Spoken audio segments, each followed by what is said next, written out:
En el contexto histórico de la vida de nuestro Señor Jesucristo, es muy interesante ver que el gobierno romano estaba gobernando, estaba dominando a todo el mundo conocido. Eran gobernados por el rey Herodes. Ustedes han escuchado esa historia. El rey Herodes, un vasallo del imperio, pero también eran supervisados, ponlo en la pantalla, eran supervisados por Poncio Pilato. Entonces había un rey llamado Herodes. De hecho, de ahí viene una dinastía de Herodes el Grande, pero al mismo tiempo tenían a un gobernante o a un supervisor romano, Poncio Pilato. Desde aquí ya vemos algo interesante. El imperio romano se dio cuenta que era mucho mejor conquistar y dejar que los pueblos se gobernaran a sí mismos, pero pagando un tributo. Por eso estaba Herodes como rey de Judá, de Siria o de Palestina. Él estaba como rey interino, pero era vasallo del imperio romano. Y cuando Herodes o el pueblo de Israel se quería rebelar, ahí tenía que intervenir Pilato, el gobernante de los romanos. Y el imperio de los romanos fue algo impresionante.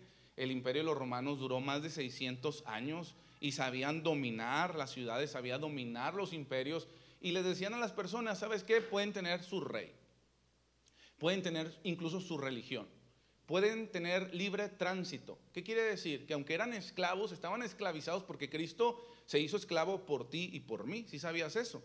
Pero tú ves en las historias bíblicas y él anda de Galilea a Capernaum y luego sube a Jerusalén y anda por toda la región de Judea. ¿Por qué? Porque tenían libre tránsito. Pero que no se les olvidara que estaban bajo el imperio de Roma y tenían que pagar un impuesto, que de ahí vamos a ver la historia bíblica, dar al César lo que es del César. Tienen que pagar un impuesto que les recordaba que ellos pertenecían al gran imperio romano. Los romanos no esclavizaban con grilletes, con cadenas, más bien lo hacían a través de la economía. Es algo parecido en esta época. Pareciera que somos libres, pero si usted no paga la luz, ¿qué le va a pasar? Le van a cortar la luz y va a pasar un calorón. Tiene que llegar a trabajar, tiene que estudiar, bueno, al menos que haya nacido multimillonario. Si no eres multimillonario, pues tienes que estar en el sistema del César. Y bendito Dios, que el sistema del César que nos tocó, mi hermano, tampoco es para quejarnos tanto. Estamos en una república democrática, tenemos libertad, libertad de tránsito, de economía, de decidir tu trabajo, igualdad en género, mujeres, hombres, puedes estudiar. A veces nos quejamos, no es que no hay economía para estudiar. Aquí tenemos ejemplo de jóvenes que han estudiado incluso en el TEC, han llegado a estudiar en el TEC con beca pagada hasta doctorado. Es posible. Pero tenemos que esforzarnos, dar al César lo que es del César. Es la primera parte que vamos a entender. Y claro, vamos a terminar dándole toda la gloria al Señor. A Dios lo que es de Dios, al César lo que es del César y a Dios lo que es de Dios. Pero que entiendas que esa parte de dar al César, al sistema social, económico, de Estado en el cual vivimos, es importante. Que incluso Cristo estaba sujeto a ese sistema por amor a nosotros. Así que los romanos no esclavizaban con grilletes. Ellos inventaron incluso el derecho romano. En la licenciatura de derecho, lo primero que ve, los primeros libros, derecho romano. Y aún los esclavos tenían derecho, las provincias tenían derecho. Los romanos no esclavizaban, más bien lo hacían a través de la economía, permitían tener libre comercio, libertad de culto, libre tránsito, pero tenían que pagar tributo al César. El día que decidieran las localidades, las provincias, porque era prácticamente todo el mundo conocido, no pagar tributo al César, se iban a llevar a las legiones, a los soldados, a destruir esa ciudad. En el año 70 llega el ejército de Roma a Jerusalén porque hubo una rebelión. Llega el ejército y destruye toda la ciudad. Se cumple la palabra de Cristo, no quedará piedra sobre piedra de este templo. ¿Por qué? Porque se rebelaron, ya no quisieron pagar tributo, ya no quisieron estar sujetos a Roma, ya no quisieron estar sujetos al César. Ahora, esto es el lado negativo, el lado negativo, pero el lado positivo, vamos a cambiar un chip tantito, nuestra mentalidad al lado positivo, viéndolo del lado espiritual. Nosotros como esclavos de Cristo somos esclavos por amor, ¿sí? Somos siervos del Señor. ¿Qué pasa con nosotros? Tenemos también libre tránsito, decisión, elección, qué quiero estudiar, qué voy a hacer, a dónde voy a ir a comer. Usted va a elegir a dónde ir con su familia, pero ¿quién es su Señor? ¿Quién sigue siendo su Señor? Dios es su Señor, pero usted tiene libre tránsito, elección, libre albedrío, pero que no se le olvide que el primero en su vida es el Señor. Por eso cuando Él le pida algo, hágalo. Cuando tenga que entregar algo, délo. No necesita a esos pastores que son muy criticados en las redes, que te maldicen o te bendicen. Ay, no, es que voy a dar porque si no me maldice el apóstol o el pastor. O sí, tengo que dar porque ahorita es la promoción del Buen Fin espiritual. Y si hoy pactas y siembras, no, ahorita es el triple, ahorita está el triple. Entonces ahorita sí tengo que soltar mi diezmo y mi ofrenda. No, tú tienes libre albedrío para decidir si siembras o no siembras, y lo hacemos por amor, recordando que Él es el primero. Y cuando dejamos de darle lo primero, el tributo a nuestro Señor, entonces nos empezamos a rebelar.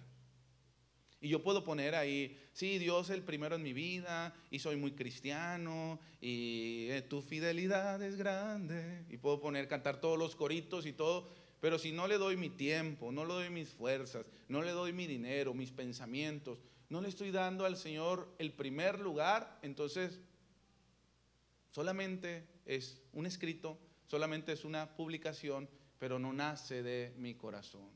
Este pueblo con sus labios me adora, y ahora se actualizaría en las nuevas versiones, con sus dedos, con sus escritos, con su Facebook me adora, pero su corazón está lejos de mí. Pueden decirlo, pueden anunciarlo, pero realmente aquí en el corazón no soy el primero, no estoy en sus pensamientos, no estoy en sus prioridades. Por eso Dios hoy nos está hablando este tema. Jesús tenía que cumplir con todas sus responsabilidades espirituales ante su Padre. Por eso le dijo a José y a María: en los negocios de mi Padre Celestial necesito estar, debo de estar. ¿Le entendieron? Pues no le entendieron. Pero dice que María empezaba a guardar en su corazón todas esas cosas, y Jesucristo, de adolescente, de 12 años, dice la Escritura que Jesús se sujetó a sus padres. Se devolvió a Galilea, a Nazaret, con sus padres, y estaba sujeto en obediencia a José y a María. Él tenía responsabilidades espirituales ante su padre, obedecer toda la ley de Moisés, porque lo que tú y yo no pudimos cumplir, Él vino a cumplir esa ley. Y al mismo tiempo estar sujeto a los gobernantes en turno. Yo creo que esto fue lo más difícil que tuvo que cumplir nuestro Señor Jesucristo. Estar sujeto al César. Y no solamente me refiero a los romanos, incluso ese gobierno representa a su mamá y a su papá. ¿Te imaginas al Dios todopoderoso, al Dios encarnado? Porque sí, aunque tenía 12 años, Él seguía siendo Dios, 100% Dios y todopoderoso, sujeto a un adolescente, porque se cree que María, cuando concibió, tenía entre 13 a 15 años, tal vez a lo mucho en esa época tenía 20, 25 años. El Dios todopoderoso, sujeto a una jovencita, el César. Dar al César lo que es del César, y a nuestro Dios lo que es de Dios. Sujetos principalmente a la voluntad de Dios, pero también a las reglas terrenales. Esto es la base para nuestra vida piadosa. Mi hermano, así como Jesucristo, nosotros vivimos en este mundo, pero no somos de este mundo. Somos peregrinos, somos embajadores del reino de Dios aquí en este plano terrenal. Principalmente la voluntad de Dios, pero también hay reglas terrenales que tenemos que cumplir, si no nos convertiríamos en una secta. ¿Saben qué es lo que hacen las sectas? Y hay sectas de toda ramificación. Pastor, ¿existen sectas de los evangélicos? Sí, sí existen, incluso semisectas que son más difíciles de identificar. ¿Y qué empiezan a hacer? Empiezan a privarte de tus responsabilidades sociales. ¿Sabes qué? No tienes que rendir cuentas a tu esposo, tú puedes hacer lo que tú quieras, no necesitas estudiar, como quiera Cristo ya viene. Ha habido casos que incluso los sacan de la comunidad y se van a vivir a cuevas. Yo sé que suena muy extraño, pero nos ha tocado ver familias completas que se van a vivir al cerro, se van a vivir a campos y hacen sus comunidades y solamente están buscando lo espiritual. Cuando el Señor nos ha llamado a ser sal de esta tierra, a ser luz de este mundo de oscuridad. Y ahí en la cueva, ¿cómo vas a alumbrar? Dar al César lo que es del César. Y ahí hay una gran verdad y fuerza en los hijos de Dios. Y a Dios nuestro Señor lo que le pertenece a Él. Pero es un equilibrio, no podemos irnos a los extremos, porque también déjeme decirle, mi hermano, que hay algunos que están yendo al otro extremo. ¿Sabes qué? Si me queda tiempo voy a la iglesia. ¿Qué nos lleva al otro extremo? ¿Sabes qué? Solamente me voy a enfocar en mi escuela, tengo mucha tarea, ya no voy a ir a la reunión de jóvenes, tengo 2 trabajos, me voy a casar, ahorita estoy muy enamorado, aguas con los enamorados. Ahorita estoy muy enamorado, ahorita no puedo pensar en otra cosa más que en casarme y la boda y el velo y la luna de miel. Es un equilibrio, dar al César lo que es del César y a Dios lo que le pertenece al Señor. ¿Sí lo recibimos? Ahora, vuelvo a ver esta frase, sujetos principalmente a la voluntad de Dios, pero también a las reglas terrenales. No nos libramos de las reglas terrenales. Tenemos que ir a trabajar, tenemos que ir a la escuela, tienes que llevar un buen noviazgo, un buen matrimonio, educar bien a tus hijos.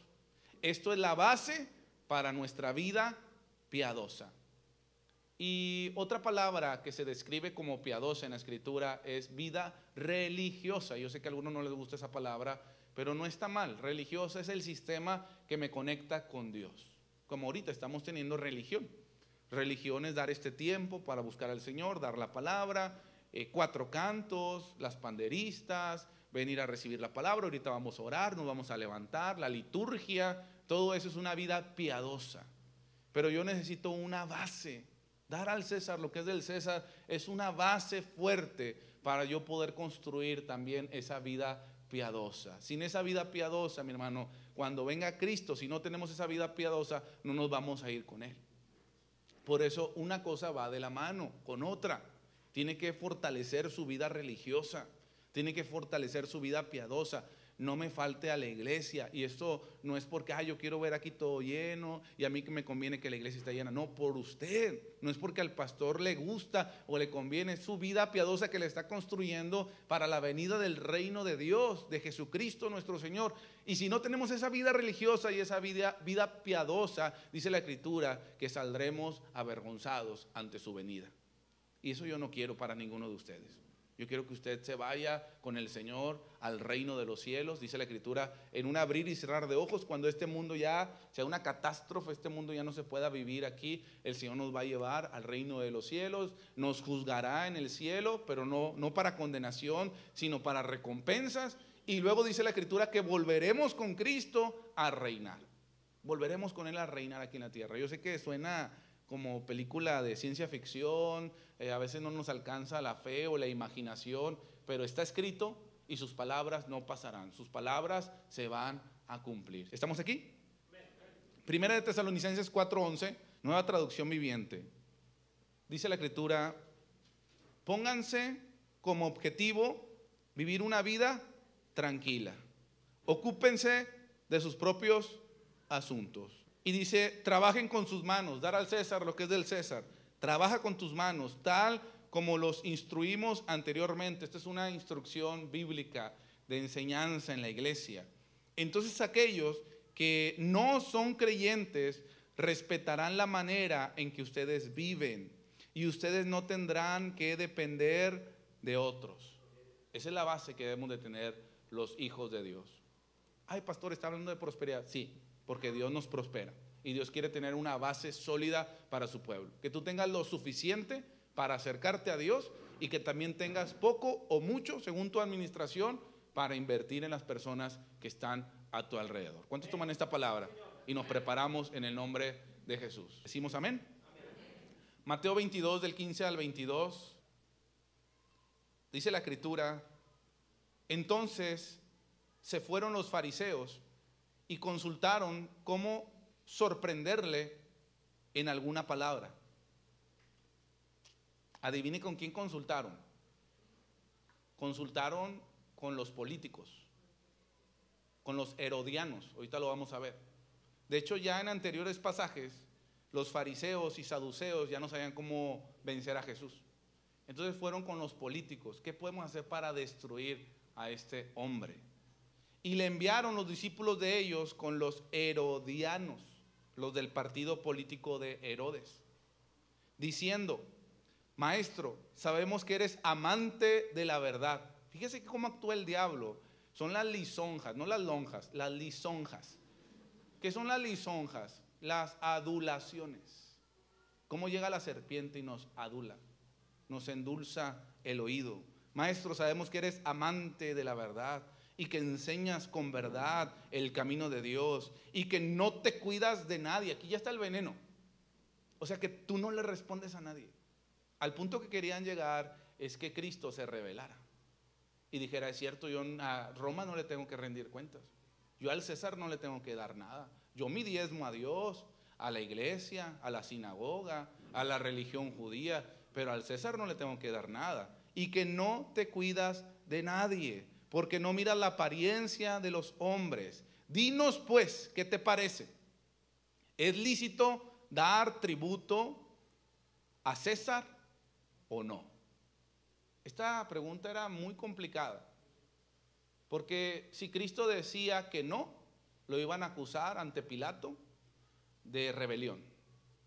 Y si decía que sí, el pueblo, que mayormente era muy religioso, iba a decir que Cristo se estaba poniendo del lado de los romanos, e incluso esas monedas que ahí está la imagen, era considerada como idolatría para el pueblo de Israel. O sea que también lo podían acusar a Jesucristo de idólatra, lo podían incluso hasta apedrear. Por eso estaba en ese límite. Pero pues, ¿quién puede acorralar a Dios? ¿Quién puede destruir la sabiduría de Dios?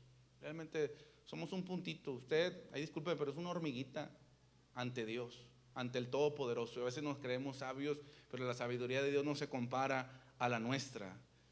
Pero Jesús, conociendo la malicia de ellos, les dijo: ¿por qué me tentáis, hipócritas? Ya los descubrí, son muy buenos actores, hipócritas, mentirosos.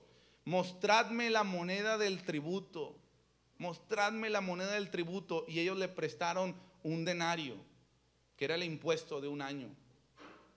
Entonces les dijo: ¿de quién es la imagen y la inscripción? Le dijeron: de César. Y les dijo: dad pues a César lo que es de César, y a Dios lo que es de Dios. Oyendo esto, incluso estos tremendos se maravillaron, y dejándole, se fueron. El denario tenía la imagen y la inscripción del emperador romano. De allí viene la frase célebre: dad al César lo que es del César, y a Dios lo que es de Dios. Ahora, iglesia, nosotros nos encontramos en un país, qué bueno que no tiene nuestras monedas ahí la imagen del presidente, ¿verdad? Sí tiene de algunos personajes famosos de nuestra historia mexicana, de la independencia, de la revolución, pero no de un presidente. Los dictadores, muchos sí tienen ahí su carota. Esperemos nunca lleguemos a ese punto, ya iremos por mal camino. Nos encontramos en un país con el cual tenemos que cumplir nuestra responsabilidad civil.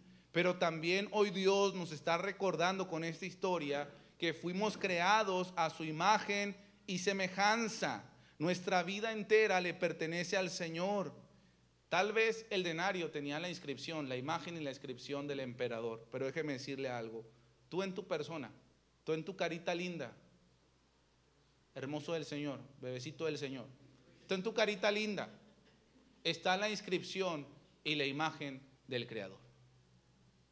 La moneda podía tener al César, nuestra moneda puede tener el peso mexicano, en Estados Unidos el dólar americano, pero nuestra misma esencia, nuestro cuerpo, nuestra alma, nuestros sentimientos, es la imagen, es la inscripción del Creador. ¿Qué quiere decir esto? Que todo nuestro cuerpo, toda nuestra vida es un olor fragante para Él. Y nos debemos entregar a Él. Es a Él. Yo sé que hay que cumplir responsabilidades. No le estoy diciendo, iglesia, que ya no estudie, ya no trabaje. No le estoy diciendo, vámonos al monte todos como una secta. No, Dios nos libre de eso. Estaríamos en una falsa doctrina, en una falsa iglesia. Pero sí le recuerdo que toda su esencia, su persona, su imagen, tiene la inscripción del Creador. Dar al César lo que es del César y a Dios lo que es de Dios. Incluso su cuerpo es tan importante que Cristo lo va a resucitar. Si Él dijera, sabes que ya no es importante tu cuerpo, pues ahí lo dejo y nada más llevo tu alma y tu espíritu al cielo. No, pero dice la Escritura que primero los muertos en Cristo resucitarán. Y cuando Cristo venga en el rapto, lo que ahorita hablábamos, nos va a llevar con todo y cuerpo, nos va a llevar al reino de los cielos y nos va a transformar con un cuerpo glorificado. Demos al César lo que es del César, pero a Dios lo que es del Señor. Tu cuerpo, tu vida, tu esencia es imagen y semejanza del Creador. Y ahora los que estamos en Cristo, incluso hemos sido redimidos, hemos sido comprados con la sangre preciosa de Jesús. ¿Cuántos redimidos hay en esta mañana? Tú le perteneces a Él. Tú le perteneces. Dar al César lo que es del César, pero a Dios lo que es de Dios. Tu vida es del Señor. Por eso los primeros cristianos decían, ¿sabes qué? Si me quitan las casas, incluso si me llevan al Coliseo, me van a devorar las fieras, mi vida es del Señor. Morir será una ganancia porque está mi recompensa. Vivir es Cristo, mi vida es para Cristo. Y el morir es mi recompensa, es mi graduación.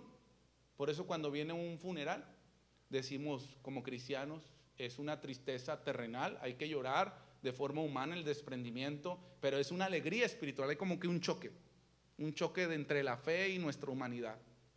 La persona se ha graduado y algunos se han graduado con honores. Y es una gran alegría despedir a esas personas. En nuestra humanidad estamos dolidos porque no los volveremos a ver en este plano terrenal. Pero hay una satisfacción, hay un gozo en nuestro interior de que ya está en la presencia de Dios. Y un día nos motiva a nosotros un día ir también, pasar por ese camino. Yo sé que no nos gusta pensar en eso, pero un día todos pasaremos ese puente hacia la eternidad. Así que su carita, su cuerpo, su corazoncito, ¿a quién le pertenece? A Dios, al Creador. Dar al César lo que es del César, a Dios lo que es de Dios. Voy a leer algunos pasajes finales. Primera de Pedro 1, 13 al 19. Fíjese lo que dice aquí. Por eso dispónganse para actuar con inteligencia. Dile al que está a tu lado, tú eres inteligente, no te hagas. Te haces, pero eres inteligente. El cristianismo, algunos dicen que nos lavan el cerebro, más bien nos lo limpian, porque está lleno de telarañas. Y el cristianismo, en vez de hacerte tonto, te da buenas decisiones, te hace inteligente. Los países mayores desarrollados en el mundo son los que tienen bases cristianas. Son los que han desarrollado tecnología, orden. Oye, cuando llegas a esas ciudades que sus padres de la nación fueron temerosos de Dios, desde el avión vas viendo y todo ordenadito, todo bien planeado. Las plazas, las calles, los edificios. Llegas a bendito México, un rompecabezas, lo ves hasta te mareas. Ves casas por donde no debería haber, árboles en medio de las calles.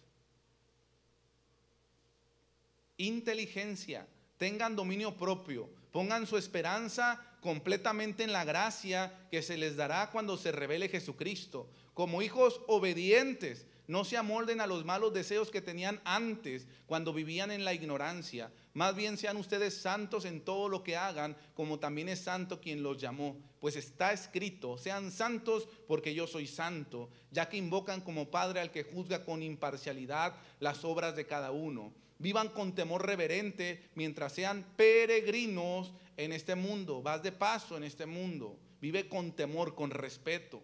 Como bien saben, ustedes fueron rescatados de la vida absurda que heredaron de sus antepasados. Recuerda cómo era tu vida antes de Cristo. ¿Qué hacías para divertirte? ¿Qué te apasionaba? ¿Cómo vivías un domingo, un fin de semana sin el Señor? Dice aquí, una vida absurda que heredaron de sus antepasados. El precio de su rescate no se pagó con cosas perecederas como el oro o la plata, sino con la preciosa sangre de Cristo. Ha sido comprado por la preciosa sangre de Cristo, como de un cordero sin mancha y sin defecto. Un cordero sin mancha y sin defecto.